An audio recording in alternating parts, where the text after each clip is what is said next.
Good now, revolutionaries, and welcome to the Rise Up Morning Show.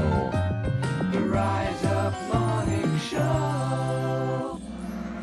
It's two guys and a dolphin today in the Rise Up Media studios, and if you are not listening somewhere you can see the video, I would highly encourage you to get over to YouTube and check out a recording because we have got literal dolphins in the chat.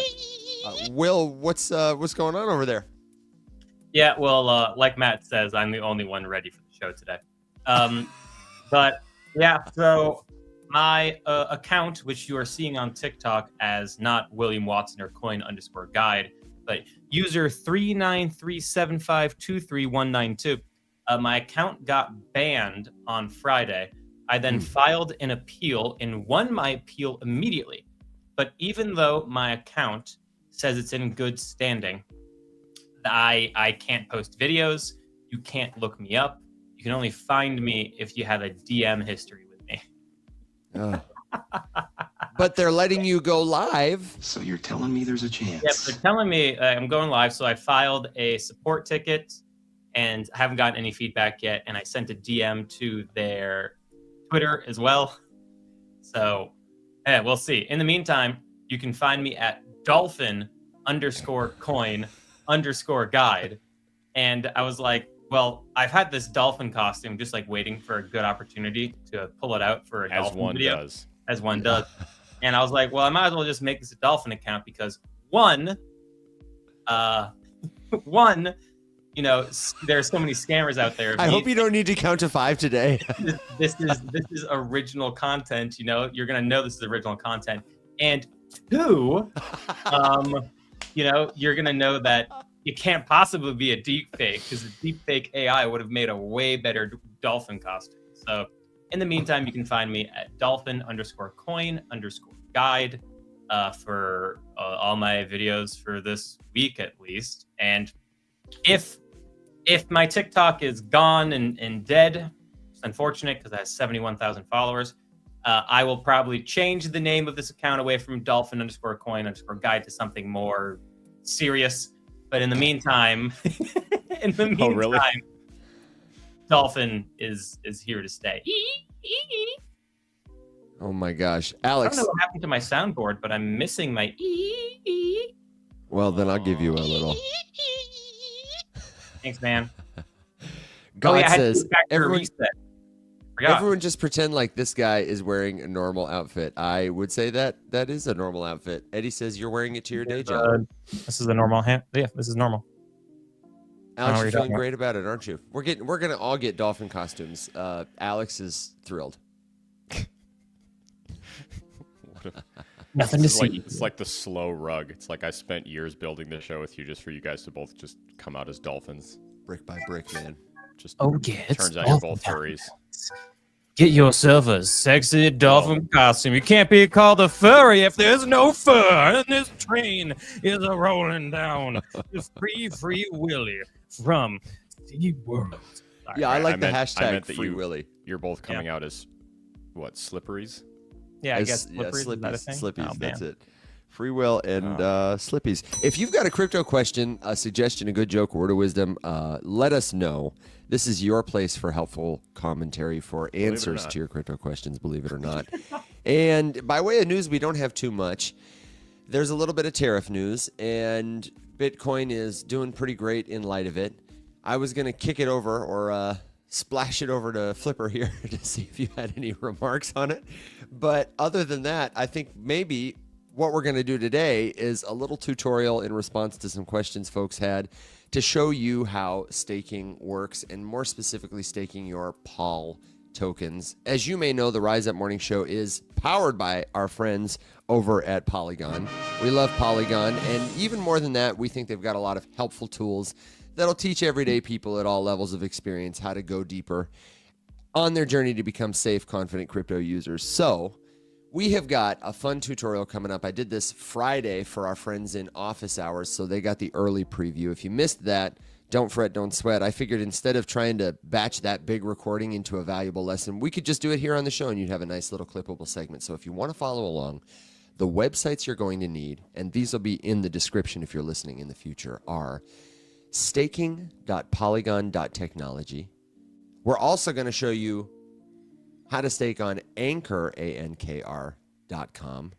And you might need this, portal.polygon.technology/bridge. We're going to use a bridge today, and hopefully we have some first-timers. Let me know in the comments if you're listening live, if this is your first time using a bridge, if it's your first time staking, if you're a staking pro, and if you have any other questions or concerns as we embark on that journey. But Will, Mr. Man of the Sea, can I get an update on Bitcoin and the tariff situation?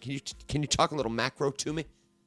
Yeah, I mean, the tariff situation is Trump is talking about doubling the tariffs on steel and aluminum, or aluminium, depending on what part of the pond you are from 25% to 50%.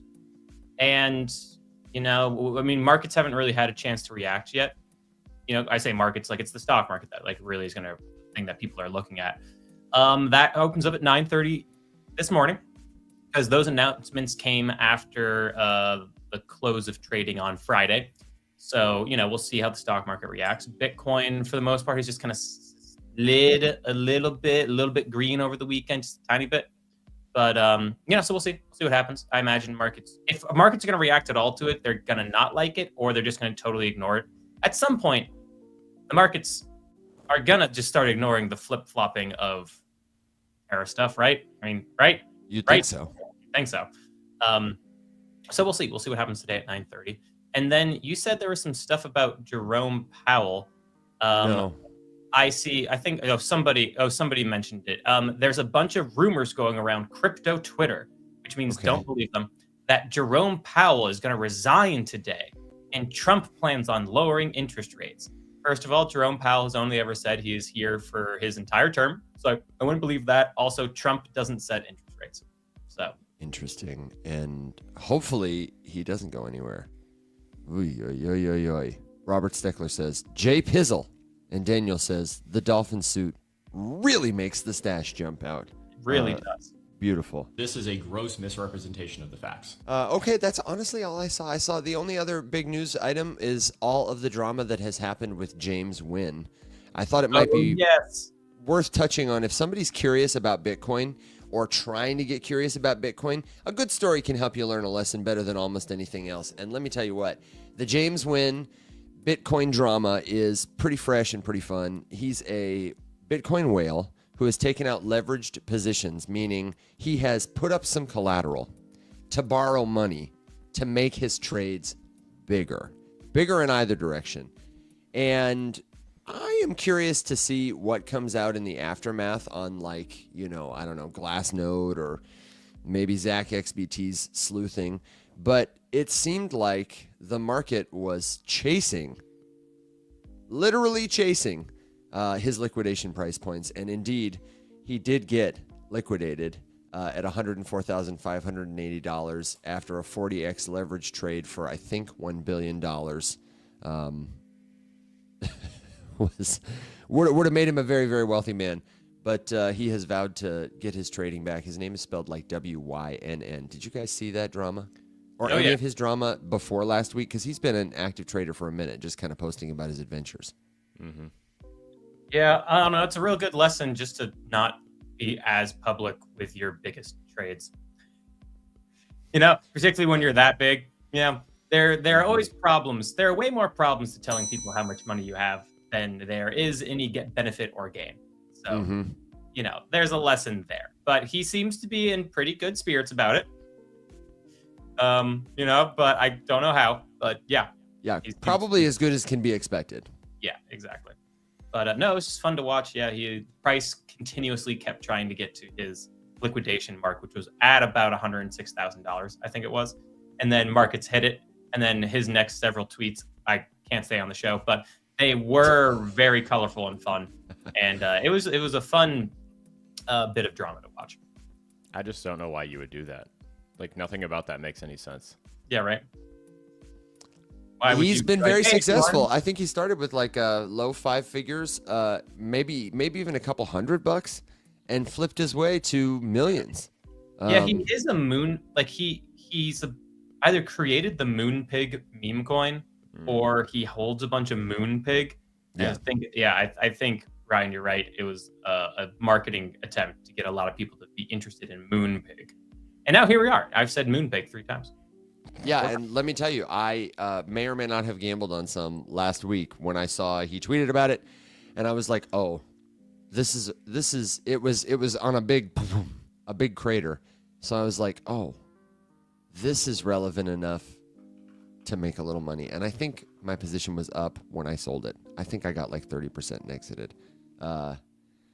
Something maybe worth talking about in another episode is like, you know, how do you set yourself up? We've talked about the meme coin casino before and ways to play there and how it can be fun with your friends. But I don't know that today is that day that we want to get super into it because I don't have much more to show for it. I'm not terribly prepared, but I am terribly prepared for this Polygon staking tutorial. However, I wonder, can one of you cause a distraction for just a minute while I do some quick troubleshooting with the audio?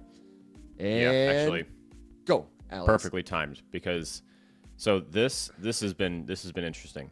Full disclosure, not sponsored by them or anything like this. By the way, Evan, when you pause the TikTok audio, TikTok loses all of our I'm sound. completely aware of it. You're just going to have to keep going. Well, all right. Yep. Hold on. All right. Stand by. Stand by. But don't stop the commercial. If you're on TikTok, you've got to bear with me. If you're everywhere else, I'm sorry for the interruption and you're listening. Alex, please keep going. Thank you. That's all I needed was just a warning. Okay, so again, not sponsored by CoinMarketCap, but I've been doing some very light dabbling with their whole community feed because I had no idea that it existed until we were at Consensus and I heard about it. So I have posted 2 things over there. The first one, I would say I was basically just like experimenting, like, hey, how does this work? And then I posted something yesterday. Yep. Okay. TikTok's figuring it out. None of them were paying attention to what Evan had to say. Not a single person paid attention to what Evan had to say. Guys, you're gonna lose but audio. help me out because you love me. Because you love me, help me out and bear with me for a minute. I know you're going to lose the audio. You're going to lose the audio. But it makes it terribly difficult for me to go back and edit our episode and edit out all the disruptions. Believe it or not, it takes about an hour of my time whenever we have to edit an episode. So as much as we can, let's try and roll through it in one take. Okay, I'm almost done, I promise. Thank you for your patience. All right, so this first one got like 9,000 or 10,000 views, and the second one got like 11,000 views. Impressions, I guess they're called, just like a tweet, whatever. And it's been very interesting. So I guess apparently the point is that, you know, you're supposed to post about specific currencies using the $, you know, like write the ticker out, it tags it, it then shows up on that currency's main profile page, and they become searchable for anybody who is looking at that particular currency. And there's like a live social feed on the sidebar of every currency's main page. So I've just been, I don't know. It's kind of weird for me because I usually don't talk about specific cryptos, but trying my hand at it. But it's interesting. Will, I would say if you wanted to set one up, I think your like macro snapshot content stuff would do quite well, especially if you were tagging Bitcoin or ETH or some other thing that you were looking at. I feel like it would hit pretty well. How does one get a social account on CoinMarketCap? Literally just make an account on CoinMarketCap, and then there's a button on the top menu that just says community, and you pop over there and it looks kind of like a Twitter clone. Got it. So Can I put if you videos there too? You can put video links right now, but not embeddable videos, and they are working on embeddable videos is the last thing that they told me. Interesting. Okay. Yeah, I'd like to see that. And if you play around with CoinMarketCap socials like you listening, then let us know because Alex sent me some of his results and it was pretty cool. But I haven't taken the plunge yet. Maybe a better job for you, Will, since you're suited up. Someone said Will's wearing the dolphin suit because he got liquidated, and I just want them to know I see what you did there. Oh my God. Yeah, I mean, my TikTok account kind of got liquidated, so you know, liquidation in a sense. Mm-hmm. If only I could be live on my dolphin. Exactly. All of this was just an elaborate scheme to get on a live show, be too embedded for you guys to easily get rid of me, and then allow my dolphin personality to come out full force. I'm here for it. I'm totally here for the arc. The long game. And we're glad that you're here too. So, okay, you guys are staking your POL tokens right now, correct? Both of Correct. you? Okay. Where are you staking? Are you both on Anchor? Yeah. Okay. Why did you choose to stake your POL tokens on Anchor? Well, for me, I went to go look to dedicate POL into like a Morpho pool, but I went on Morpho and I didn't try that hard, honestly. And I went on Morpho and I just didn't quickly see it. And I went, I'll just go do it on Anchor. And also I hadn't used Anchor before, and I had some stable coins already kind of sitting in a Polygon wallet, and I was like, okay, I'll just go, convert this into some POL. I haven't used Anchor before. I've used Morpho. Let me go try that. So I did, and it was honestly easy breezy, beautiful cover girl. It was nice and smooth. It's as smooth as any other staking process you can really have. Connect your wallet. Yeah. How much POL stake? Away you go. So it was easy. Okay, well, if you've never staked a token before, and if you're specifically curious about how to stake your POL tokens, then this is the moment for you. I am going to take us over to staking.polygon.technology first. I'm going to share the screen, and if one of you guys could help me out with a TikTok screen share, I would appreciate it so I can drive a little bit here. And if you're just listening to my voice and you want to see this tutorial happen in front of you before your very eyes, then head to YouTube and check out the Rise Up Morning Show playlist, or just search the Rise Up Morning Show. This is episode 316, and you'll be able to find it. We are here at staking.polygon.technology, which is a website that will allow you to do the thing, to stake, to literally delegate your POL tokens, POL tokens, to validators, to help them secure the consensus of the network, like proof of stake. This is how proof of stake networks operate. You delegate your tokens. It doesn't mean you give them your tokens. It just means the same way you might assign your votes to a delegate at a convention, you are assigning your tokens to the weight of a validator's vote in this network. It helps make the network more secure. The more people are staking their tokens, the more tokens that it would require to compromise the network with some sort of brute force attack. So you can see here, it gives you a little overview. There are 105 total validators.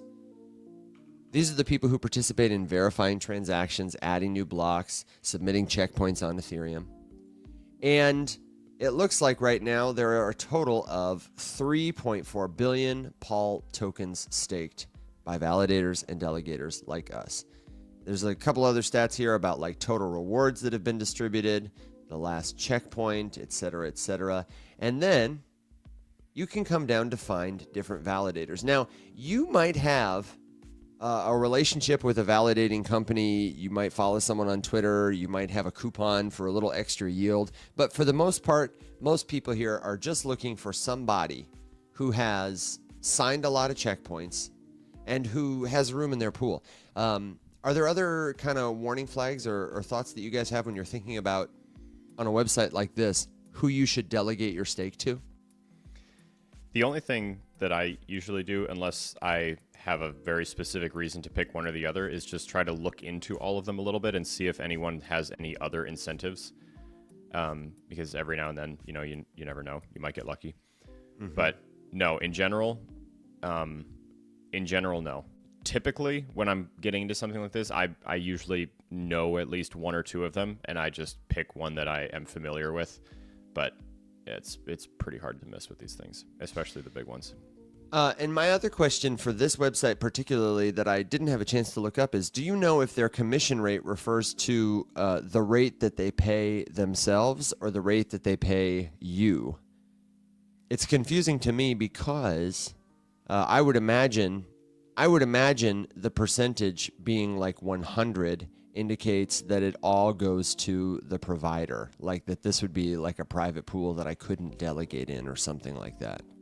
That is what it sounds like, but obviously there's no way that that's the case. Yeah. There's no way that's the case Yeah, because that's it's weird. on this public website. It's just no. I mean, looking at it, that would just. Let me take a little gander. Take a little gander. And while Alex does that, I'm just going to pick one at random based on checkpoints signed. And let me explain just quickly. Checkpoints signed means, in this context, periodically, the network is checking to make sure that these validators are online in order to fulfill the business of processing transactions, adding blocks to the blockchain, to the Polygon network, the Ethereum network. If, when the check is done, it is found that they are not online, that they don't sign a transaction to prove they're up and running, then that's like a penalty against them. And just like you put up your POL tokens to secure the network by staking, these validators are also staking their own tokens and can be slashed. They might lose the privilege of fulfilling the consensus. They might get all kinds of penalties depending on, you know, the provider, the network, etc. But the checkpoints is just one mechanism to make sure that they are doing the work they say they're doing or available to do the work they say they're doing. Alex, you got an answer for me? Almost. Oh, okay. Stall. No problem. I'm going to keep clicking in. I'm going to go to solid stake. Just kind of picked at random, like I said, based on that health factor. Now, I have already connected my wallet, but if you hadn't connected your wallet, you might see at the top here of this website that your wallet was unconnected. It would prompt you to connect your wallet. You'd click the connect button. You'd sign a transaction in your wallet after double checking the URL. And then you too would see a wallet address here and a wallet balance. And you'll notice that this is the Ethereum network. You can stake your POL tokens on the Polygon network or on the Ethereum network. If you're using staking.polygon.technology, your choices are only Ethereum and Sepolia, which is actually a test network. And you'll notice that when I click delegate, I don't have any available POL tokens to stake. So what's a guy to do? We're going to have to go to use a bridge. Anybody want to quickly define for me what a bridge is and why you would use one? What a bridge is, it is something that can easily and quickly transfer and transform the cryptocurrency that you have on one blockchain to a cryptocurrency on another blockchain. Damn, son. Often Flippers are exploited. fast today. Often the point of exploit, because the technical of what's happening is that your currencies from blockchain A are being locked up, and then a currency to mirror the one that you just locked up on blockchain A is being unlocked on blockchain B.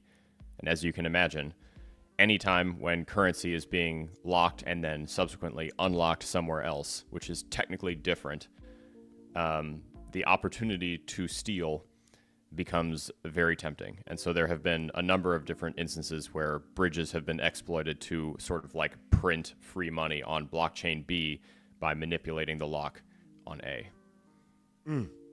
Man, beautiful. Also, I want to shout out very quickly our friend in the comments here who says, thank you, Solano. If you go to Nill's X, it says to avoid 100% commission, it's charity. That's interesting to know. So I'll dig in for more details maybe a little later, but thank you, Solano, and thank you, Nill, for the clarification. If you've never used a bridge before, there are many, and like Alex says, the exploits are very common because they are a common point of weakness. You can think of them like the Brinks trucks, you know, that banks use to transfer money from, like, I don't know, one location to another.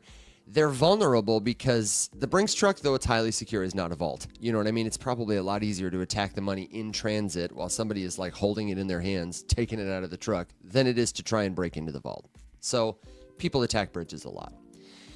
But for our purposes, we don't need to fret, don't need to sweat. Portal.polygon.technology has a pretty reliable bridge. It transfers a lot of volume and makes it easy to use to turn your Ethereum assets into Polygon network assets. So when I go to this website, I am prompted to transfer from Ethereum. That's exactly what I want to do. To Polygon POS. Also what I want to do. And the token that I want to use is in the bottom right corner here. It's prompting me to pick from any of these tokens on the ETH network. And in fact, what I want to do, I don't want to transfer them to the ETH network. I want to from the ETH network, I want to transfer them to the ETH network. I have prepared some Polygon tokens, and I want to send them to the Ethereum network. How much do we want to send? Let's just send, I don't know, 100 to make it a nice. Do it all, no balls. Do it all! Bridgematic to Ethereum. It's going to take 90 minutes. Oh my gosh. And it's a $10 gas fee. Holy cow. Gas is high right now. Gross. So I'm going to be Gas honest. is great now. I'm not going to do this. So you can see the request now in my Coinbase wallet. Looks like this. Review the request from portal.polygon.technology. It wants to take 100 POL tokens. It wants to send them to this bridging address. Here's the cost. Here's the network fee. The total cost is blah, blah, blah, blah, blah. Do I want to sign it? Yes or no? And I'm gonna say no. Because that's just wild. Yeah, nutty. But I do want to show you what will happen if, hold on. If we go back to Polygon staking, once I do bridge my assets over, if I choose to, I just enter the amount once they arrive in my wallet of tokens that I want to stake. Let's say I had 100 and I want to stake all 100 of those tokens. I would add this in. It would not give me any kind of error message. This button that says delegate would be available for me to click. And once I clicked it, the dashboard would sort of change. And you would see, let me zoom out a little bit, your own staked assets added to sort of a widget you could check on here. You could do it in your wallet view by clicking in the top right. You can unstake your assets that way too, the same way you delegated them. You can open up the stake that you delegated and click to unstake. It'll tell you if there's any fee, any waiting period, that kind of thing. But you'll see it's very similar on Anchor. Before I move on to Anchor to show people what staking looks like there and actually stake some assets, do you guys have anything to add?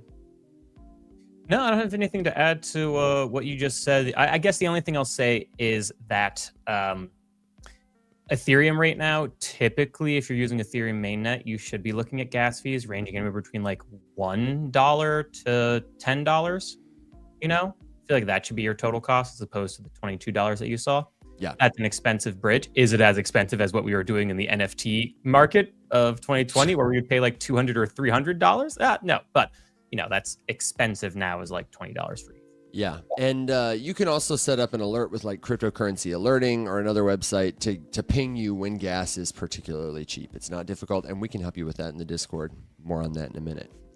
For now, follow me over to Anchor, ANKR.com. This is where Alex and Will have told you they stake their assets on the Polygon mainnet. It's going to be cheaper here. And of course, you have other alternatives to get your assets to the network you need. You might So swap much them easier. in wallet. You might swap them on Uniswap. I mean, you know, you got lots of stuff, but this is just cheaper.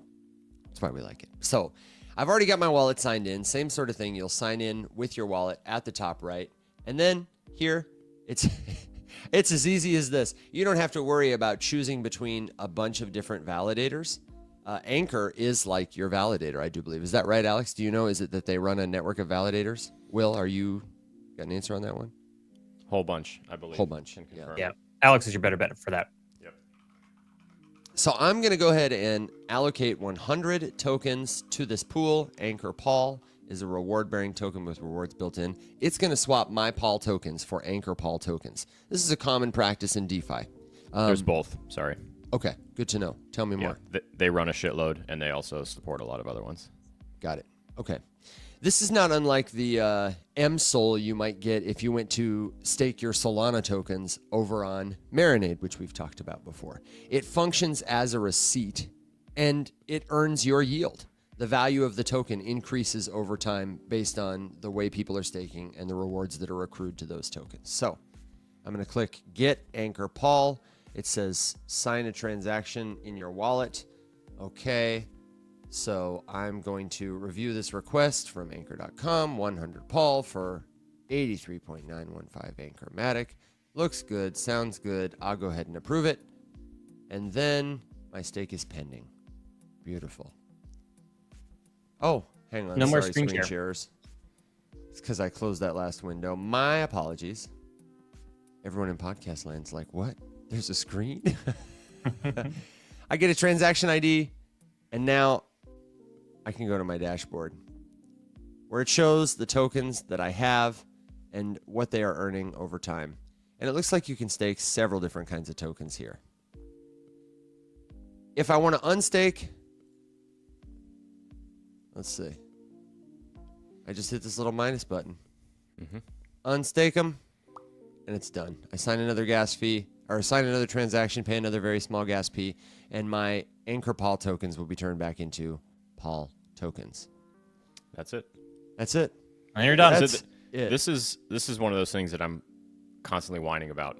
This process on Anchor is so freaking easy, but it is a beautiful example of something that's built for absolutely anyone who is already crypto native. Like I think this is a really hard problem to solve. In Anchor's defense, we're not sponsored by Anchor, but we should be. We are sponsored by Polygon, so thank you for that. But just where, you know, it's like when Nikki was on talking about Marinade. Marinade is obscenely easy to use if you already have the wallet and you've already got the soul. But I always think back to this one experiment that I had. It was in a creative writing class in like 9th or 10th grade, and it was like, describe making a peanut butter and jelly sandwich to someone who has no idea what bread is, no idea what peanut butter is, and no idea what jelly is, and has never had a sandwich. And it was just this, like, you know, attempt to, one, make you realize how many things you take for granted when someone doesn't know what you're talking about. And I always think about that when it comes to crypto stuff, because, you know, Nikki's answer was correct. You're like, oh, well, what do you do here? Yeah, just connect your wallet and hit stake. That's all Evan just did. How do you stake POL on Anchor? Connect your wallet and hit stake. Pick a number. First of all, what is stake? Secondly, what is a wallet? And I can only count to 2 right now. Oh, fair enough. I'll help you out. Third of all, where do I get this cryptocurrency from? Fourth of all, how much of it do I have to buy? Like, all of this, just so many amplifying questions, and you just kind of forget. You lose sight of that very, very easily. And the farther we get into this industry being a thing and built out, the more and more and more that we realize that we've left a tremendous number of people behind, and there's really no plan to bring them all up to speed. And that's lame. Yeah, I mean, you hear me stumbling and stammering partway through that tutorial there, because we come to like, okay, now how do I explain a checkpoint? Do I want to talk about epics? And not every protocol gives them the same terms, the same labels, and I just don't find most of them helpful. And it's not something that I've had to, in that order, walk through. I prefer to like explain it from a big picture, starting from zero first. Walking someone through it though, this is something I think, and I'd be curious to know what you guys think about this.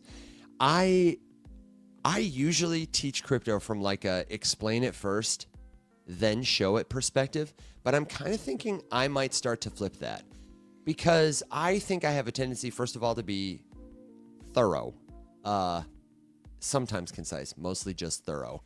And I think it would be a lot easier to get people to be like, here, I just sent Bitcoin, and now you've got it. And then be like, here's how it worked. You know what I mean? Is that what you guys do? I'd be curious to know. Before they see the what is this and how. Yeah. That's one of the reasons why, like, great TikTok creator example here is, you know, the food videos where it's like, hey, make this food. It's not like, hey, do you want to make this great sandwich? It's like a video of the person like with a great sandwich, opening it and taking a bite, and then they show the making of it. Yeah. Yeah. Exactly. I'd like to do more of that. It's very tough to do that though when crypto doesn't physically exist, you know? Like I want to get better at showing the experience, for sure. I think you can get a little creative with that, because I kind of had the idea the other day where I was talking to Garand, who's he's like, I don't know what his specific title is, but he works at Stellar. He's an engineer, and he's up there. And he was voicing that like he would enjoy coming on to talk about some stuff. There's some relatively large protocol updates and news bits that have come out that I'll preview here in a minute, so you guys can start doing a little bit of homework, because it's interesting and there's a lot.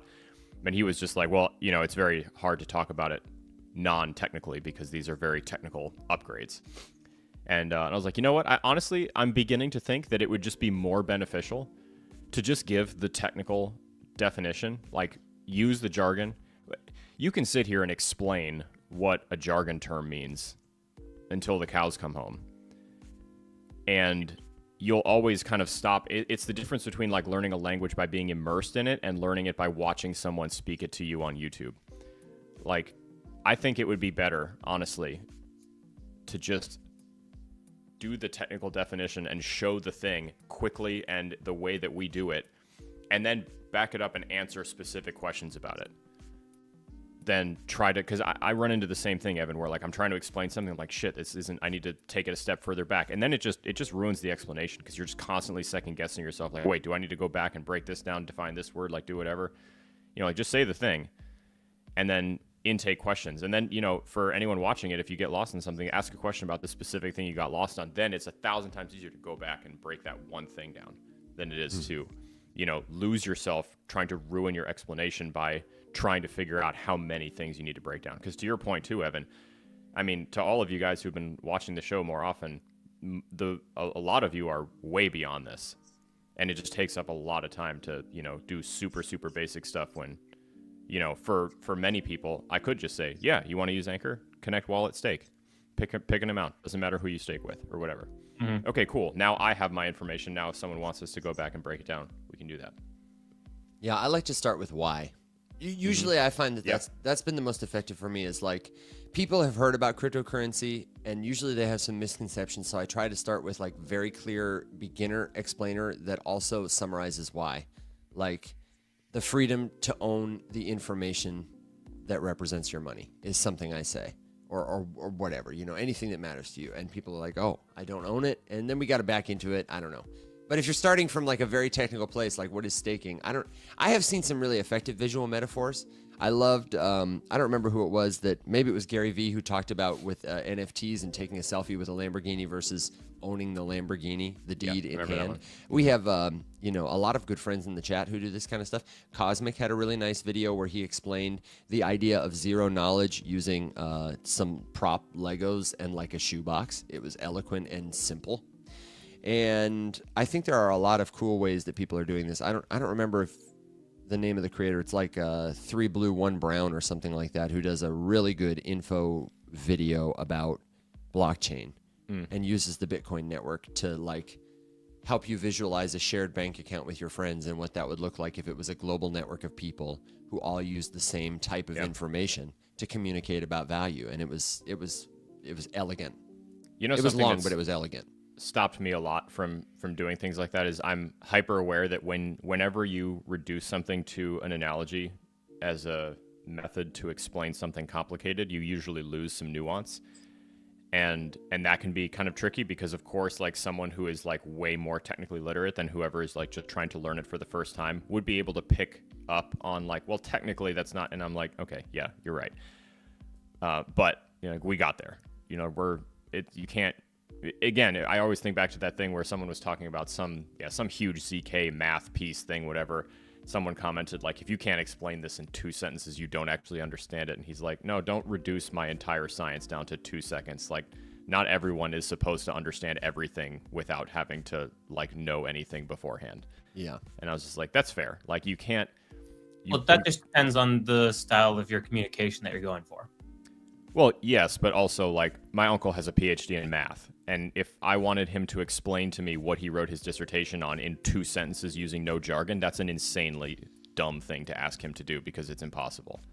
And it would never, like, why, there would be no point of that. It's like, not everything can be broken down, but these basic steps, which is kind of why we keep harping. I mean, how many videos have I made that was just like, get a wallet, put something in it? Because right there, you're taking away 80% of the struggle that you're going to have to... Like, that's mostly what prevents people from doing stuff. You know how long I was, like, gate-kept out of DeFi because I just didn't fully understand or know, like, how safe and easy it actually was for me just to make a wallet and send something to it? I was just like, no. I'm not leaving my exchange.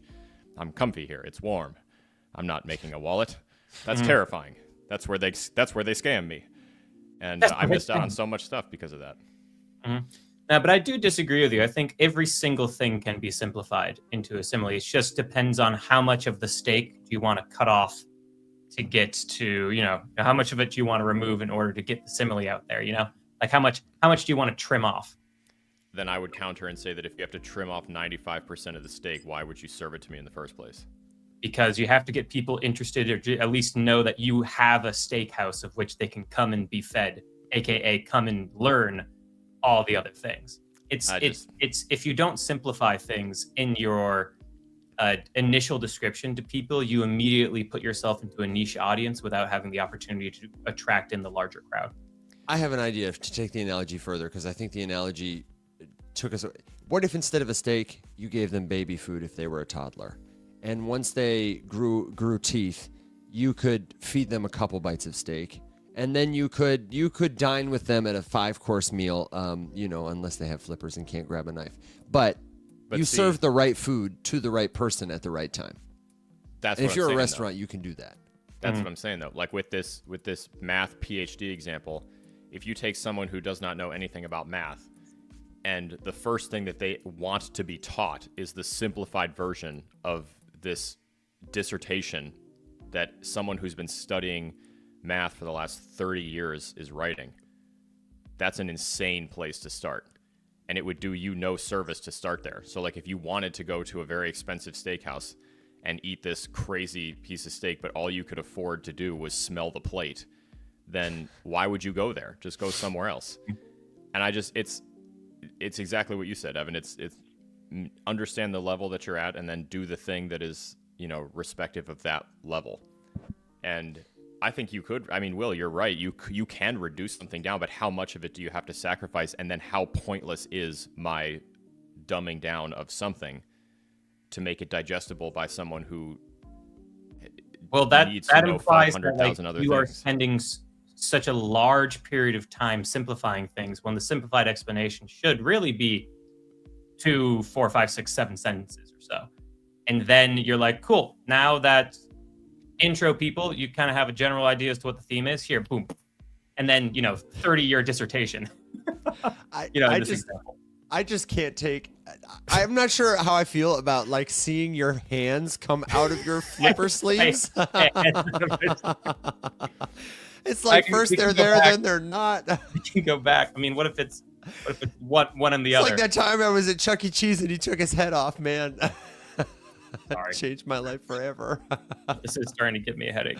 Okay, we'll take them off. We did have a really good question in the chat asking about, I heard that if you stake tokens, specifically Paul, you could be eligible for airdrops, and you were talking about it last week on After Dark, and I missed some of the airdrop talk, but it was a really good conversation. Will you guys circle us back and fill us in if we didn't catch that one with Rudo?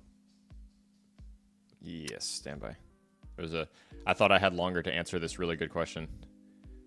That came through, but no. You're on here now. I absolutely did not. Evan, which part of the conversation with Rudo? The airdrop specifically. Yeah.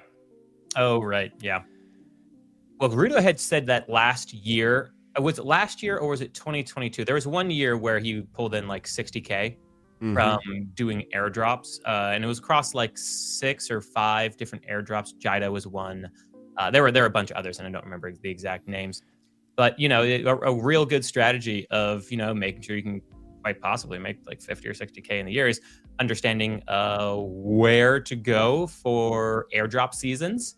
And, you can take a real small amount of money and just go play around with a whole bunch of different protocols that don't have tokens yet that are likely to get some.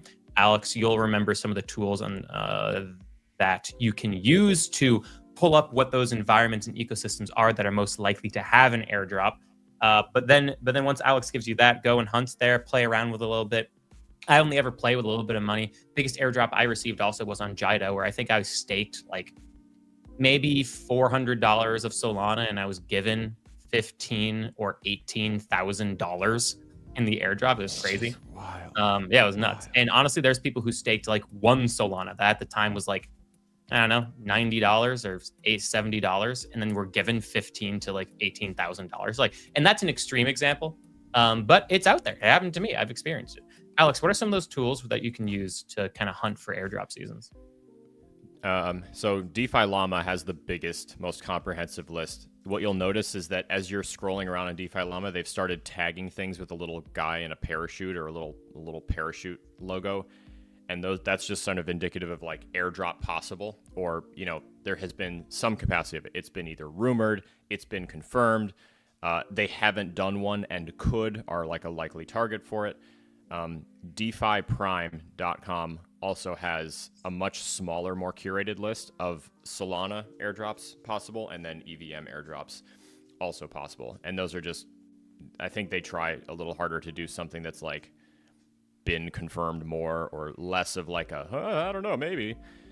But in general, I don't know. I have a lot of thoughts about airdrop stuff.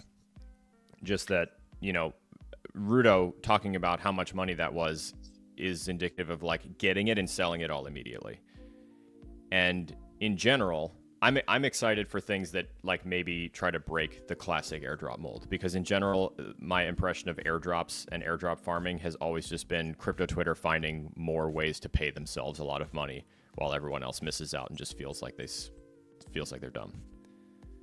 Like this loud thing. I don't know if you guys have been paying attention to it. I haven't, but I've seen the comments and the tweets and stuff. It's just another, like, the only people who are excited about it are the ones who are making a shitload of money from it. Okay, good, go off, like, good for you, I'm glad. But like every product like that is built for you, and it's just like a way to siphon money from VCs into the hands of very prolific crypto Twitter posters. And I don't know, like the airdrop stuff is like, by all means, like if you can get one, because right now, like, they're all just repeatedly farmed by the same 25 people who will dump it immediately. So, you know, like, yeah, well, that's the thing with airdrops is, here's the token price, it's released, sell immediately because it's going to whoosh. And if it actually is a product that has any legs to it, you know, sometimes it recovers. Sometimes. I mean, you know, like Jupiter had an airdrop, Hyperliquid had an airdrop. I mean, so many tokens had airdrops. Yeah, I mean, like, just kind of, it's a very, very, very popular way of getting the tokens out there. But also one thing I didn't do a good job of is I didn't describe what or why an airdrop even happens. It's basically a reward to you, the user, for going and using the solution, using the decentralized application. In the case that I gave Jido, I went and staked Solana. They want you to stake Solana there. So I staked some, and then they reward you for like, hey, thanks for coming and using the network. Here's some tokens, in this case, $15,000. And then I sold it immediately. And the other thing too with airdrops, oh no, the thought, it's left my little dolphin brain. My dolphin brain, it slipped through my flippers. Damn, I had something else. Let yourself catch it, but let me say shout out to Nill, who's in the comments and is our friend over at Polygon Labs, who let us know that, for example, 15% of KAT tokens for Katana, excuse me, I have something in the throat, are going to POL stakers. there it is. Yep. And surely, one of the things we've talked about, one of the reasons we're excited about partnering with Polygon is because a lot of people on their team have really strong self-awareness and like protocol awareness. They've watched the history of the protocol, they've seen the history of our space, and they're kind of reevaluating their position and making some new bets on DeFi, new bets on different kinds of builders that are going to reach consumers for real. There are a lot of other cool apps that are coming up that I know will likely choose to reward POL stakers or, excuse me, engage participants in the Polygon ecosystem. Staking is probably the easiest way to signal on-chain, though. Yes, I'm here. Yes, I'm involved. Other things you might do would include like bridging assets to Polygon, creating a wallet, using a testnet, a faucet, things like that. But if you have a little money and a lot of time and you want to make more money in crypto, that's what Rudo said. Airdrops are probably the best way to go. And I remembered exactly what I wanted to say, where someone asked, like, hey, how do I know like I qualified for the airdrop? What you should do is whatever platform or decentralized application you're looking to do some airdrop farming on, go and follow their accounts on Twitter, and they will then put out an announcement that a snapshot was taken, and those were air quotes. And if you were doing the thing before the snapshot, where they just like take a picture to see who was active, you know, across the beginning of time for them, then you will have qualified. and they'll say, hey, taking a snapshot, airdrop coming to stakers, or to maybe it's a platform that has multiple services, to who did XYZ on the platform, right? So that's how it goes. Beautiful. And I don't know if you have any other airdrop hunting resources. I previewed airdrops.io briefly on the screen, but that is something I would love to hear more feedback from the community on, because it's honestly not somewhere I spend a ton of my time, though I do think it can be lucrative. And I also think it's worth mentioning, do be careful. If you're hunting for airdrops, you will certainly encounter a wide variety of scammers trying to advertise not just junk, but actually steal your money with bad websites, with bad Twitter accounts, with bad giveaways and things like that. Not every airdrop is legitimate. Any wallet user will tell you that they've got a lot of little tokens in their wallet that they never asked for, and that somebody probably just sent them to try and get them to click a bad link, or maybe as an advertisement.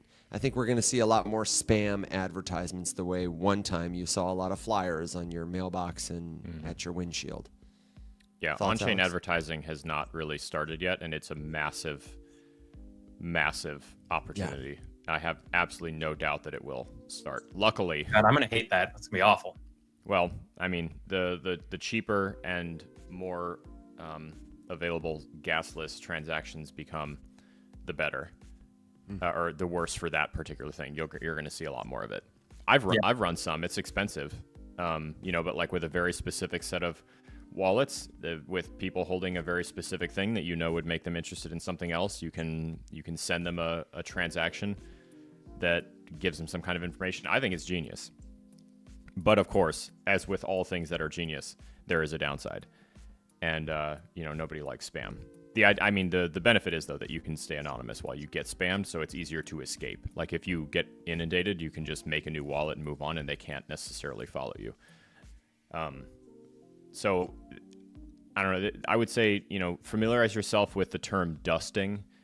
If you're going to be getting into airdrop land, dusting is the technical term for when someone, often nefarious, gives you just a little teeny itty bitty bit of some kind of crypto, and they do it to a whole bunch of people. They're just kind of sprinkling the dust around a whole bunch of different wallets. You get like a couple cents of something, and you might be interested, like, oh, what is this? And then you interact with it, and it could either be nothing. A lot, like half of the spam that I get is just junk. It's just memes trying to inflate their holder count. There's nothing I'm not going to get stolen from or robbed or anything. I just have some little piece of bullshit meme token that they want to be able to make their deck screen or profile look better. But in the same way that you would not want to open an email that has a link in it or an attachment from someone that you don't know, that you weren't expecting to get, you don't want to interact with any crypto that comes into your wallet that you didn't ask for, or that you're not explicitly familiar with where it came from. So the good big airdrops will be very, very publicly announced and very easily verified.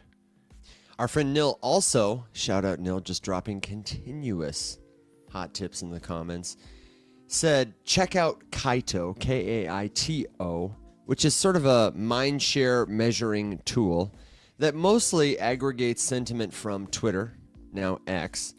You can follow them at Kaito AI. But his alpha was that they're going to be measuring TikTok sentiment soon, and he said the best way to earn an airdrop is to create good content that presumably, if you're connected to Kaito, will get measured, and then protocols will use it. They really do seem to like to use Kaito.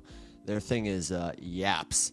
They want to see who's yapping. If you go to their link tree, you can find their Kaito Connect website. You can read their white paper, and kaito.ai/connect looks like this. This is where people go to see the yap leaderboard, track their yaps. You guys yapping? No, it's a good. This is a good example of exactly what I'm talking about. Wherein, like, yes, is the model interesting? Yeah. What is it in essence? Just a way to pay crypto Twitter bigwigs more money than they're already making, and it's just like nothing about this is exciting to me until you integrate a different platform than the echo chamber. In that case, super interested. So if integrating TikTok, I remember when I heard that, I was like, yeah, this is a thing. So now I'm excited. Not just because I'm over here, but also just because I don't think there's any benefit to the industry to just keep funneling more quick flip potentials for tokens that nobody needs into the hands of the top 100 people on crypto Twitter. I just said, what are we doing? Just pay them directly. Just send them, just fucking Cash App them. Stop wasting all of our time and taking everyone else down with you. Like, if you just want to send them free money so that they talk about you favorably, then just pay them and do that. Like, nothing about giant mass airdrops that only go to the top yappers on Twitter is exciting. I think it's fucking stupid. So that's why I'm kind of into this idea of like, okay, if you want to farm, if you want to legitimately airdrop something out that might actually have a tiny chance of remaining relevant, you should want it to get into the hands of the most people possible, including people who are not just going to farm you and then dump everything 10 minutes after the token launches. Yeah, like the spoiler people who alert, believe in you. that's what happens when you airdrop everything to the Twitter maxis. So if you pick something that's as gigantic as everybody who's staking on, you know, this thing just in general, no matter how much they're staking, cool, great. That's how most airdrops should go. Like, if you're dropping something on Solana, send it to Sol stakers. If you're doing it on Polygon, send it to POL stakers, ETH stakers, AVAX stakers. Like, that just seems like a no-brainer to me. It's the most people. They're all actively helping serve the network and make it safer and better and more functional. Cool, good, reward me. And there you go. I don't know. Then you get it into more the hands of more people. It goes to way more wallets. Like, all these things can be true. I don't know why we don't do it that way, but probably because those people are not necessarily going to all go on Twitter and blow you up and make you trend for 10 minutes. Like, Loudio is whatever. Loud is neat. In 3 weeks, no one's going to give two shits about it. And we're going to be on to the next thing that we're all farming. It's just so fucking stupid. Will, I've got to know, is that suit hot? It is warm. It is warm, and then, you know, thus like I'm totally naked underneath. He's this, buffed. gentlemen. I did take this whole the account getting banned and then unbanned, and now it's broken, and I'm trying to get TikTok support to fix it, and now I have this backup account. I'm like, it is time maybe for the rise up OnlyFans. And you know, I ran it by Violet twice. She shot it down twice. I'm gonna keep working on her though. Like, baby, come on, OnlyFans. This is the time. This is the time. This is the opportunity. You know, before the original account gets fixed. Hopefully, knock on wood. But in the meantime, you guys can find me posting my usual stuff at dolphin_coin_guide. I'll make it a more serious name if my original account like is actually gone and dead.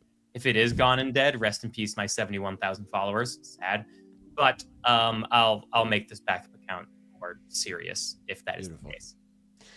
Since we were talking about all things Polygon, I saw him in the chat and just thought, why don't we bring him up if he's got the time? Ladies and gentlemen, please welcome our friend Nill to the show. Nill, brother, how you doing, man? Thanks for joining us. I always have the time. I always have my time for my brethren in coin. How are we doing today, gentlemen? Good to see you. I got dolphins confused with sharks this morning. It's been a moving piece. It's all good. We're hanging out doing our thing. Yeah, man. We I don't know if you were here for the. That's stupid. I've been a fan of the show for too long. Yeah, clearly. Listen, we appreciate it, man, and we appreciate you making time, and especially on a day like today. So catch us up.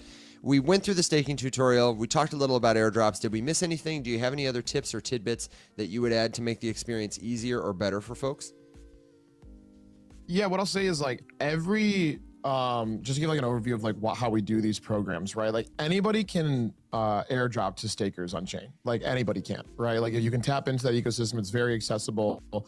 But like something I'm working on with day-to-day processes is like we have a different system for this of like people that are connecting to the ag layer called our breakout program, right? So our breakout program is teams that we work with directly that are developing technology, connecting to ag layer, using Polygon POS for something very specific.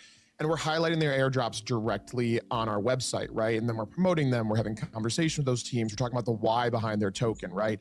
Two of those, obviously, we talked about Katana, a super highly efficient DeFi chain that we're launching. That's in one side of this. We're also going to be doing airdrops with Miden and Billions. And so two great teams that are, Billions, a bunch of G's out there. Like really hardworking team, been kind of like bridging over a lot of like different connections from Bravado ID, another kind of spinoff from Polygon Labs. So overall, like every day I work towards getting more airdrops for the community. And I'm excited about like 6 that I have on the burner, right? And I can't like, wink, wink, nudge, nudge. Y'all know who they are, but it's going to be a really cool like next 6 to 8 months for people who are just like trusting in our ecosystem, right? Now, That's the entire goal. You confirmed Billion and Miden, but I have not seen them that they've confirmed that anywhere else on the internet. Is there a place that all this is aggregated, or are people just going to have to keep coming back to the show and checking in with those protocols? What's the best? He said aggregate. Well, always coming back to the show, obviously, but no. Sure. Yeah, give me a hold on. Yeah, or wait, hold on.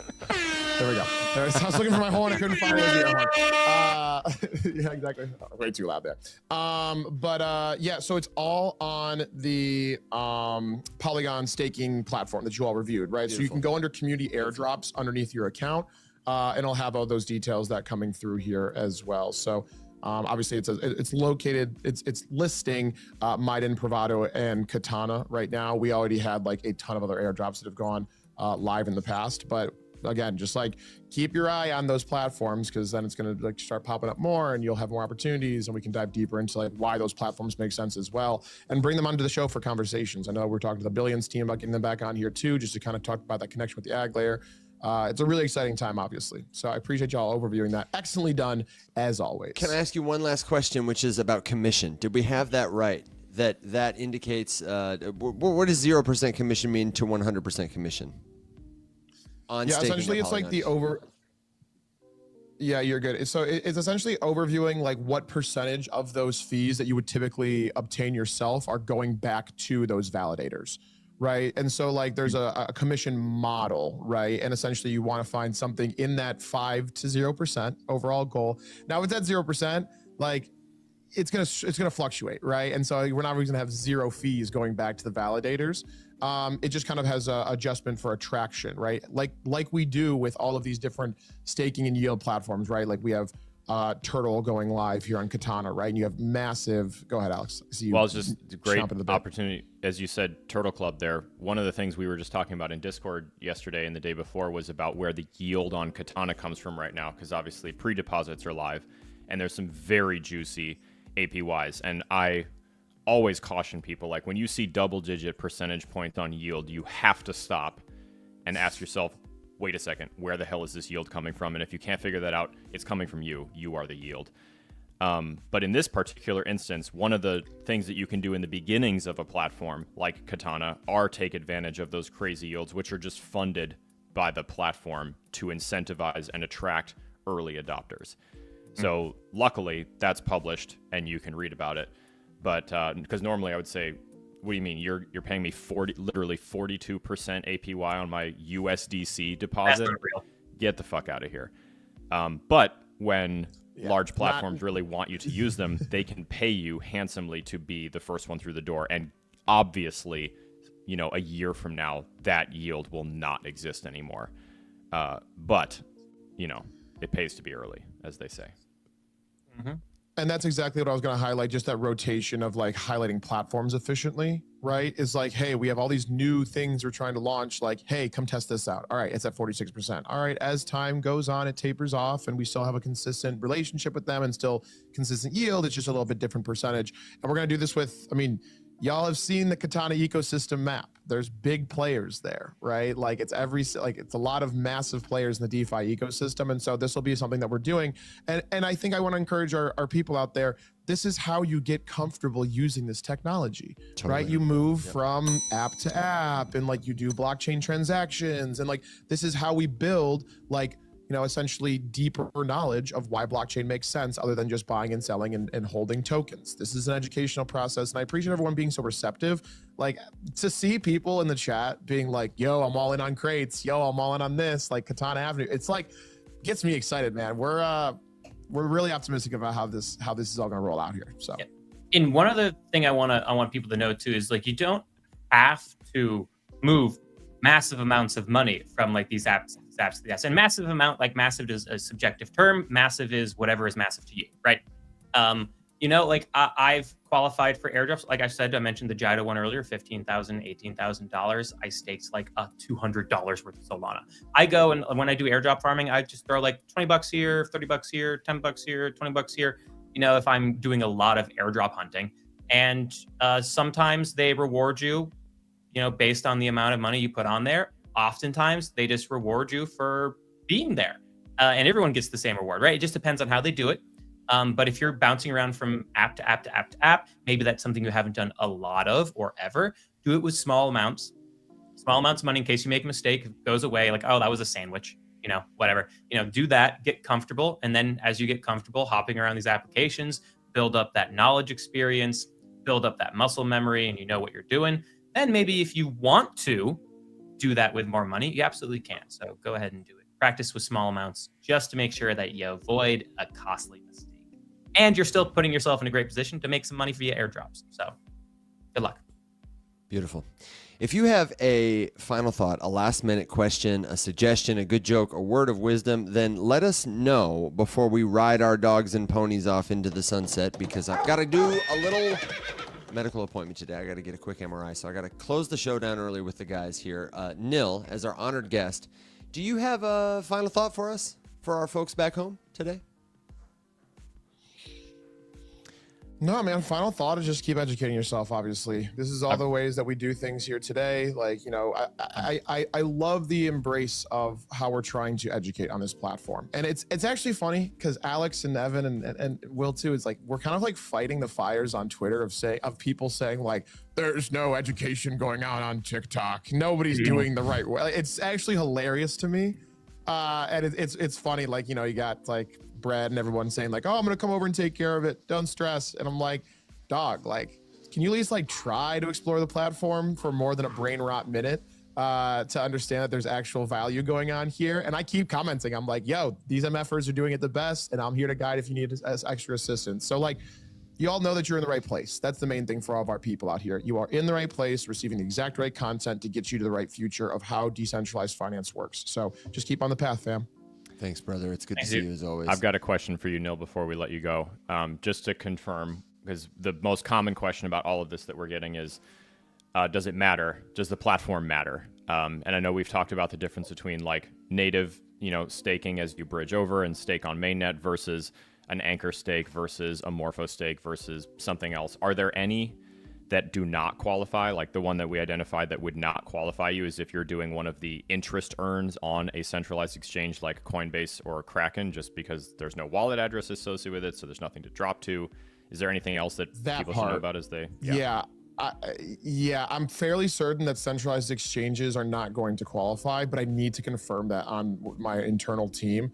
But any other platform external to that will. And that includes lending? Because you mentioned Morpho, and I don't know that you can stake on Morpho. I think you can only lend.